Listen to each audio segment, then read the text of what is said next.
Hello everyone. Thank you very much for joining us again this week for the second installment of Food for Thought, our new webinar series. My name is Caroline Beards. I'm a professor of marketing at CAS, and I'm really pleased to be here today with Laetitia Mimoun, who is my colleague in the marketing group.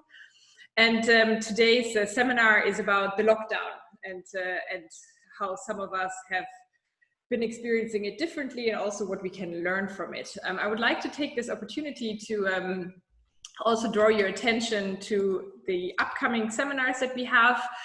So we actually have already scheduled seminars way until September, so you can really make this your weekly lunch break.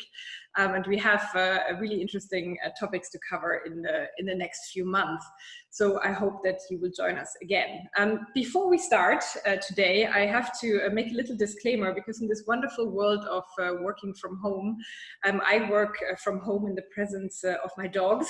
So if I look to the left, this is literally what I see, and they snore incredibly loudly. So if you can hear that, I really do apologize. And I hope we won't have any barking incidents. After that little disclaimer, let me take the opportunity to introduce today's guest. So Laetitia, hello. Thank you for joining us. So Laetitia is a lecturer in marketing, and she actually teaches marketing on the Global MBA. So some of you might know her from that. She teaches marketing on the MSc in management. So maybe some of our MSc in management students are part of this. And she also teaches consumer behavior on the BSc in business management. And she is an expert in consumer research, particularly in consumer culture theory. And she is currently in France, where the lockdown has eased already, whereas I think people in England still have to wait a little bit longer to get really out of the lockdown. And as we were thinking about who to invite for this series, Laetitia was really on top of mind, because she actually studies an area that is quite relevant to what we're all going through. And this is the concept of liminality, which I hope Laetitia will explain in more detail to us in a second. So I think it is quite obvious that the lockdown has been a more or less difficult experience for everyone, depending on whether you have financial worries, whether your family or you yourself have been ill, if you have children at home or not. So there are lots of obvious reasons of why we all experience the lockdown differently. But I think even if you're in the best possible conditions, even if you are in a beautiful house with a garden in an area that is not affected by COVID, nobody you know is ill, you don't have financial worries, you probably would still have had a very strange experience through lockdown and went through different stages of that. And we kind of thought it would be interesting to try and make sense of that, and most importantly, to also think about what we can actually learn from this. I wanted to also briefly point out that we have learned from last week's webinar that it's actually better if you can all see the questions that you are asking. So when you use the Q&A tab today, you would all be able to actually see everyone's questions, and we will try and pick up as many as we can in the time that we have. So Laetitia, let's get started. Maybe you could explain to us in easy terms what liminality actually is and how it is relevant to our experience of the lockdown. Hi everyone, and thank you, Caroline, for the introduction. So, you know, as academics, we tend to always look through our experience and try to make sense of them using theory. And when you think of the lockdown and you're studying liminality, it's kind of this combination of things which have to go together. So liminality is a concept which comes through from anthropology, and which has been used in many science. It was established a century ago by Arnold Bangenep, and he was trying to theorize what he used to call rites of passage. These are transitions in our life when we go through change that you cannot really go back from. So for example, growing up or getting married. You are doing this big transition in our life, which usually engender a major change in your lifestyle, in your social status, in your norms, in your roles, in your everyday consumption, because we are marketers here. He described this experience as these transitions as liminal. That means that when you are going through a transition like that, you have to separate from a previous state. Maybe, you know, if the transition we are talking about is marriage, you separate from being single. You go through this liminal experience, this time of transition, and then you incorporate back into a new status, being a wife or husband of someone. So what that means is that you have an in-between experience of transition. And during that transition, there is a suspension of traditional norms and routines. You don't really know who you are or who you should be in your social environment. And we can really see the lockdown as a liminal episode. I think that you have heard enough time that these were unprecedented time, right? We have never, you have heard that so much that you don't even dare write it anymore in an email. But it's true. It was a transitional time for those who are getting out of the lockdown now. It's a time where you didn't have your usual routines, your usual social encounters, your usual social norm, learning to interact only or mostly through virtual interaction was learning a whole new set of norms, right? And all of this means that you encounter this experience, this extraordinary experience during which the usual social norm were suspended and you had to kind of go through that. And even if we are now progressively, most of us going out of a lockdown and back to, if we can say, some kind of normal life, we have been changed by that transition in some small or major ways. And this is what we are trying to make sense of. So does it actually matter? Because I assume that in most cases when you get married, it's a voluntary choice. I would hope so. But in this case, it wasn't voluntary for anybody, right? We kind of all got thrown into this. So to what extent does it matter that, that this liminal space is imposed on us versus something that we choose for voluntarily? And in general, what are, like, how we can we apply this liminality perspective to really kind of understand the different anxieties that people might have experienced through this time? And I think also, and this might be not just pertaining to academics, but at least in academia on Twitter, there's always been this fight about people who were saying, how wonderful, I've never been so productive in my life. And then quoting all these famous thinkers of the past who have written these amazing works while they were in some sort of, you know, lockdown situation, whereas a lot of other people are basically struggling with just keeping it together and thinking, I've never been as unproductive. So why is it that we have these, you know, in addition to the obvious reasons that we talked about in the beginning, why do we have this really different experience? To what extent does it matter that we didn't really choose for this? And what can we actually do to deal with this productively, or rather in a way to kind of get through it as good as possible? That's a lot of questions, Caroline. So I will try to start with one of them. So does it matter that it was imposed or not? Liminality theory tells you that it matters to some extent, in the sense that if a transition is voluntary, it is usually easier to deal through it than a transition which is involuntary. However, what matters more than that is whether the transition is what we call socially appointed or not. By that, I mean that what really matters is whether you kind of know what to do, you have some rituals, some social norms, some guidance on how to approach it or not. So in this case, these were unprecedented times, right? We didn't know what to do. None of us had experienced that.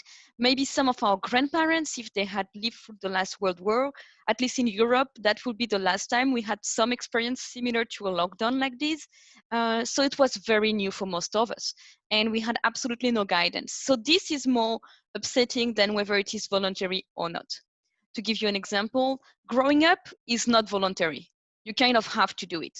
And yet, you know, you have some guidance, you have expectations, you have movies, you have cultural products, you have older siblings or older friends, you have your parents who have lived through that transition, your teachers. So you have a lot of guidance.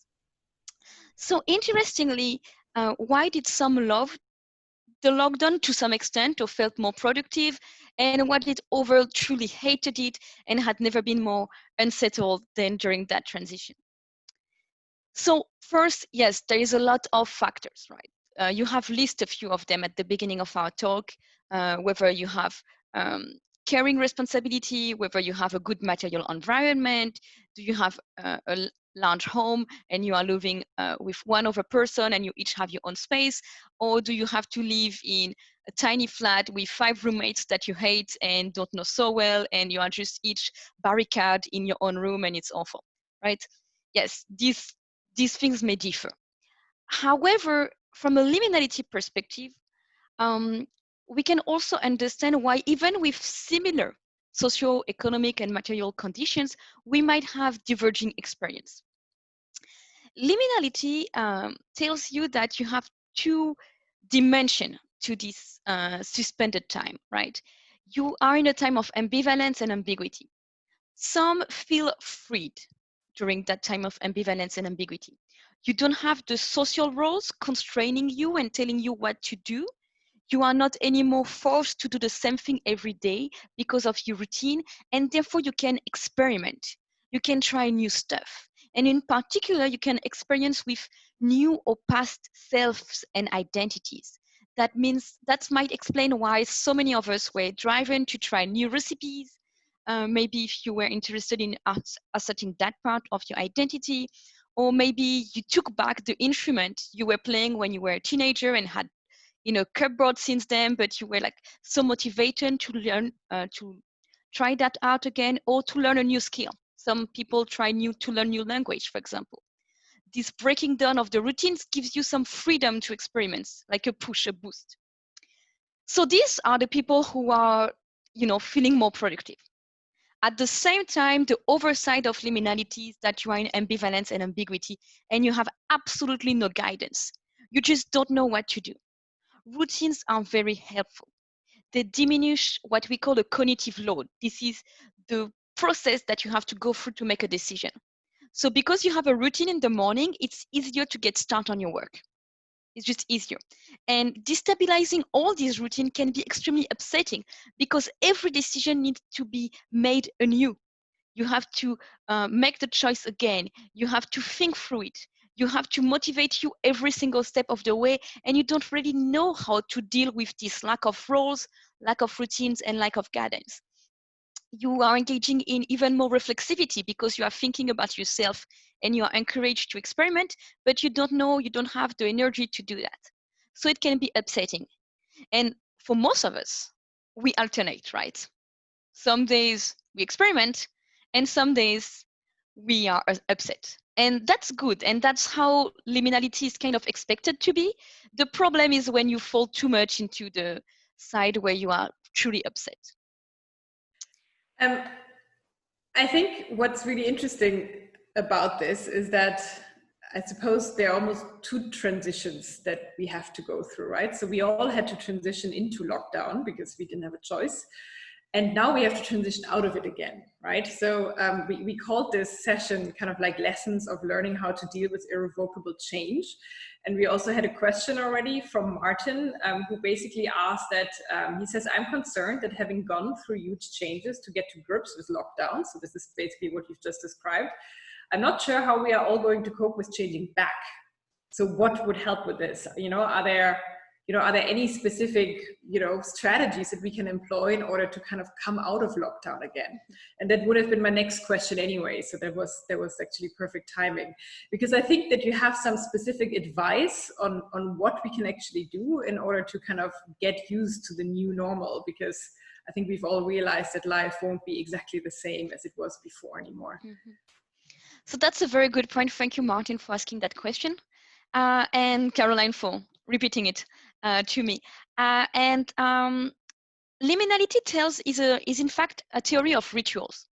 That means that in the traditional conception of liminality, you have a ritual to get in liminality.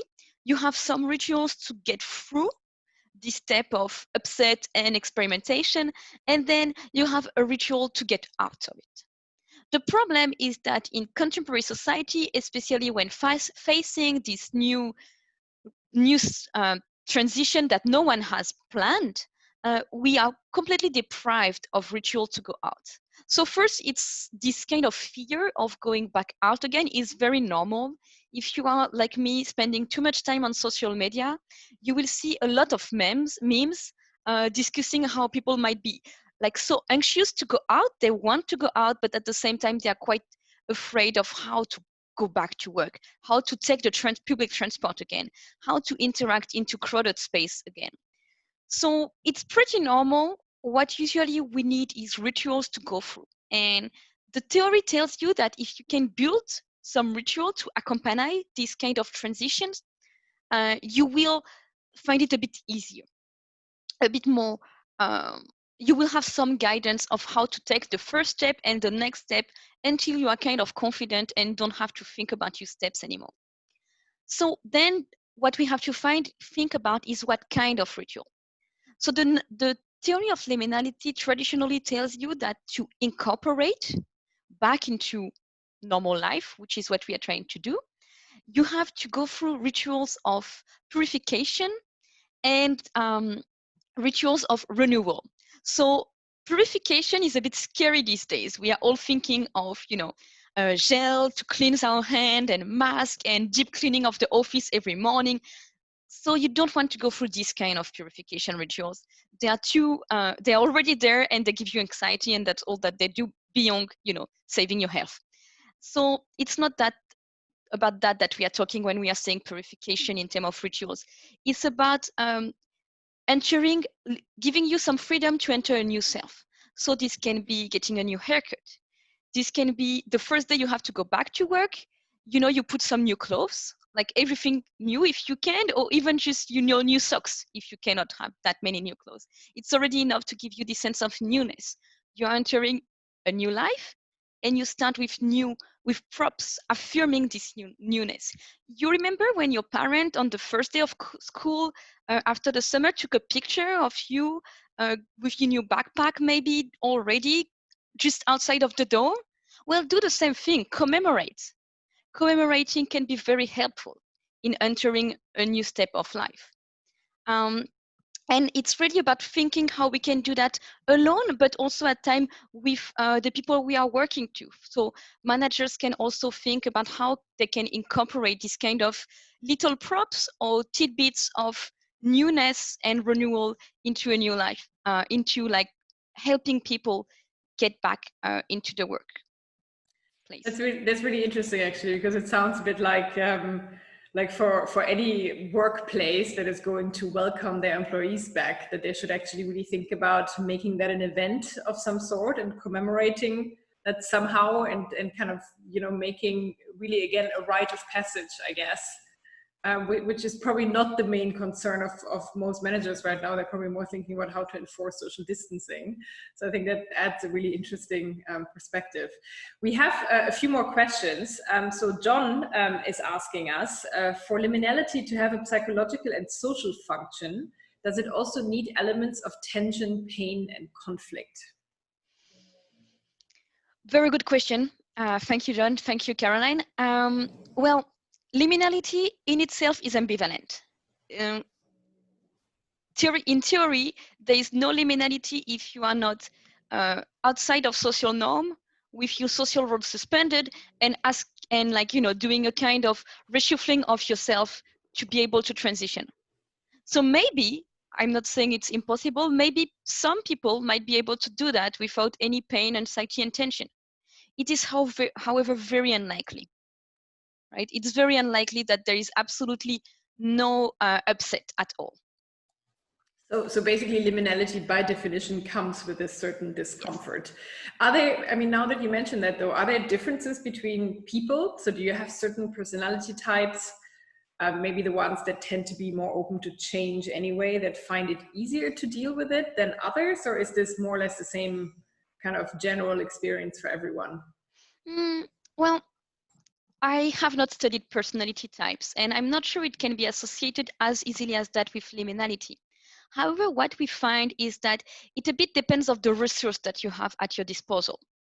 So if you have a lot of experience, for example, in doing big transition in your life, if you have done several major career change or major, you know, migration, if you have changed countries several times, you might have more experience in dealing with this major change, and this gives you a lot of resource and of competencies to deal with them. The same with social support. And I think that's very important, this dimension about social support, because it's one of the lessons also we can learn from this experience of liminality. In liminality, we tend to look for what we call communitas, which are this kind of experience of being bonding, communicating with other people in a way which is without hierarchies. We call it a form of equalized togetherness, right? We can be together as equals.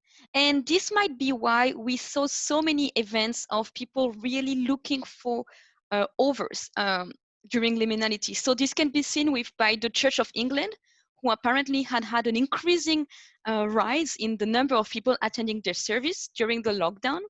And this can be seen in a lot of other experience. Maybe you have taken part in, you know, online disco, where you danced at home just using an app to tell you that you were dancing on the same music as several hundreds of people. Or maybe like me, you participate in, you know, evening of singing with people, with 2,000 people spread all over the world who were singing the same old songs from when you were a teenager, just, you know, to feel like you were bonding with others. And these experiences are extremely important because they give us a sense of bodily release from our stress, but also the social support that we need to go through liminality. And that's one other resource that we tend to need. So beyond experience, to go through liminality more easily. So I want to try something crazy now. We have the ability. Do you have the ability, I think, to raise your hand? Do you, or does it not happen in the webinar version of this? It seems to work. Yes, people are raising their hands. So who of you has actually done something like that? Who of you has thought out some communal experience, like singing with complete strangers online, or joining a Church of England service or any other sort of service, something that you would have never done before? So let me have a look at that. So quite a few people actually are actually raising their hands. So indeed, that seems to be something that that many of you have experienced. Which is an interesting point actually, because I've also read that article about the Church of England, for example, having much more viewership during the lockdown than ever before. And by the way, we will have the head of digital of the Church of England for a webinar in July, so keep posted on that, because I think that can be a really interesting discussion. So we have a few more questions. So Vera is asking, does the liminality concept help us in deciding which positive aspects or learnings we can take along into the after period? I think that's an interesting one, because I assume, you know, it is true that there will be some things that we will have enjoyed about this lockdown period, and the question is, how can we actually hang on to some of those? That's a very good question, Vera. And it's quite challenging, right? Not to see the routines setting themselves down again, just as soon as we know that we are back into our old habit. It's easy to fall back into old habits, right? It's the easiest path for us, the path which asks for the least resistance, if you want. Liminality does not necessarily tells you how to choose what elements of yourself or what dimensions or what new habits that you have formed and to incorporate. What it tells you is that if you want to bring it out of the transition with you, you need to pay some effort to that, because you need to take it with you as you incorporate into your new self. So we did mention that to go back into the new normal, we need some ritualized steps, right? Like the new haircut or the new socks, or, you know, the picture just outside of the door. And to so if you want your new habits to be taken with you, it is easier if you can incorporate it through these rituals, right? So as you establish your new routines back, because the ritual has symbolized the importance of the habit into the new world that you are joining in a way, it will be easier maybe to connect with it. I'm not sure if that was the clearest explanation. I think Vera will let us know if it wasn't. But I think kind of a half-linked question comes from Fabienne, who asks, would it be advantageous or helpful for us to be aware that we are in a liminal space? Would it contribute to us succeeding in passing through this transition? I think that's also a good one, because I guess most people have never really thought about this liminal space. I mean, I only did so thankfully because I know you and your research and we've talked about this before. So this has actually been quite helpful to me personally. But is there any research evidence on that if people are actually fully aware that they're going through this kind of transition period, this liminal space, that it actually makes it easier to do so? So I don't have definitive evidence on that, but I will say absolutely yes, right? In traditional societies, people were very aware that they were in liminal space. They were aware of it, and people around them were also aware of it. So if you were the only, like if you were getting married, for example, and you were going through a transition, the rest of your village will also know that you were going through the transition, right? And we do know from research that from research on from medical research, sorry, that it is helpful to have a diagnosis, right? Just having a diagnosis on an illness tends to make patients react better to treatments. There is a sense of relief that you know what you have, and you know that what you are feeling, especially if it's negative, has a reason. So if you are upset, there is a reason. It's because you are in a challenging time. Liminality is challenging. If you are anxious, if you are asking yourself big questions about your life, it's okay. You are in this challenging time, right? So I have this is Bobby's question, Bobby Banerjee, who is a colleague of ours, and of course it's going to be a difficult one. So he's asking, and it's a nice follow-on, that modernity, it's really more of a comment, I guess. Modernity has been described as a state of permanent liminality, which I think kind of, chimes with, obviously, we've had this very difficult period at the moment. But I suppose this is the argument that actually we've been living in this kind of suspended state of permanent liminality for a while. I know you've thought about that. So what would be your reaction to that? So I think here I have to use the research by Brock Thomassen, who has really engaged with this idea of permanent liminality. And what he explained is that there are multi-level to liminality in our society, right? You have society level where, the whole society might be going through an experience of liminality, which does not stop your group to be going through another experience of liminality, which might have a different temporality, and which does not stop individual from going through an experience of liminality, which has a different temporality. To give you an example, let's say that you are LGBTQ individual coming out at the same time as there are new laws passed in your country allowing the wedding of homosexual people. You will have this experience of liminality, which is a transition at a society level, and you have this individual transition. They don't have the same temporality, right?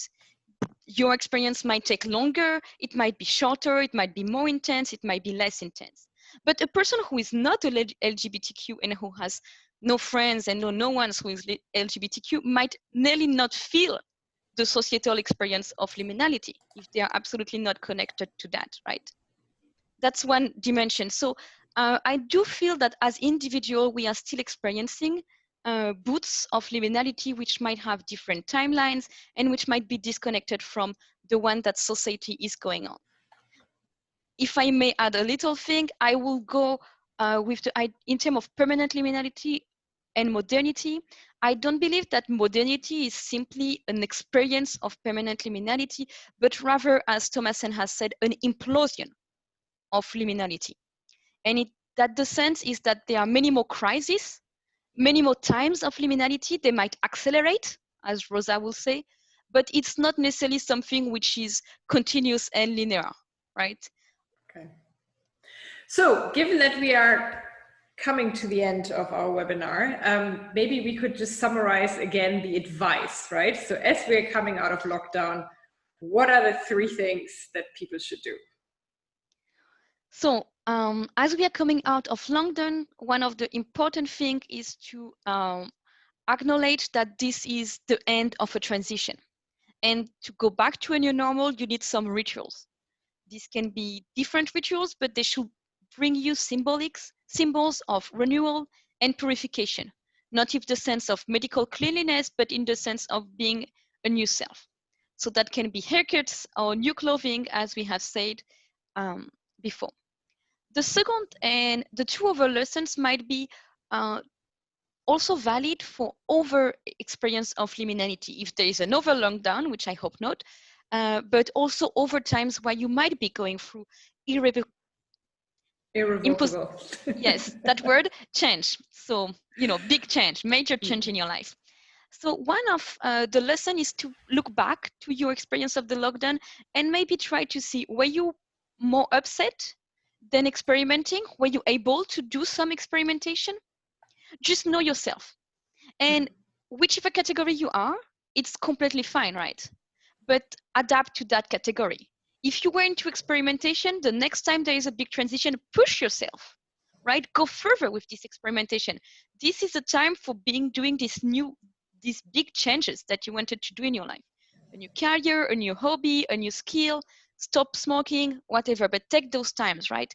And make this change. If you were not, protect yourself, right? It's okay. Don't be guilty that you cannot do that. Try to reestablish routines, even if they are valid for very small times. Even if the lockdown is for 3 weeks, create some routine for within the lockdown, because this will release you from a lot of cognitive stress, right, and anxiety.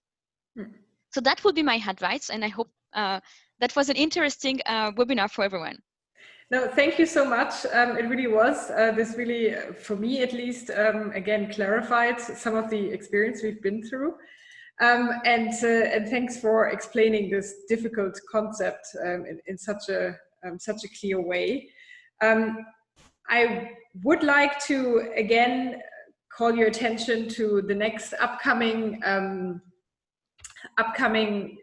webinars that we have. So the next one is on Wednesday next week, which is about business models, the ones that are helpful in COVID, but basically kind of other business models in the digital economy as well. So I hope that you can join us again, and thank you for joining us today. We have recordings of the webinars.